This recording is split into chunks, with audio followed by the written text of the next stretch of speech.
how to install Adobe Photoshop in Windows 10 or 11.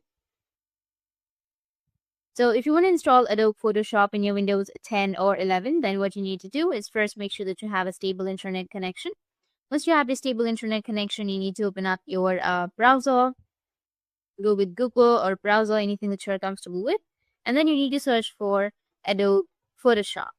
After searching, you need to click on it and you'll have this kind of interface. So you'll have the official Adobe Photoshop, which is right here. You need to click on it.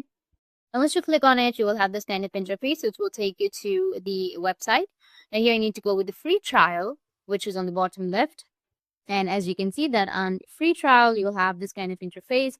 You'll have 7 days free trial. So if you want to use the Adobe Photoshop for free, or if you want to install the Adobe Photoshop, then you just need simply go with continue. But before that, you need to just go back and go with www.adobe.com.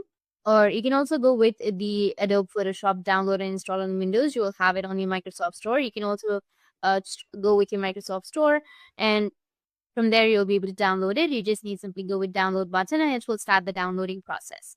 From here you'll be able to install or download Adobe Photoshop in your Windows 10, and if you have any questions, feel free to comment below. Thanks for watching.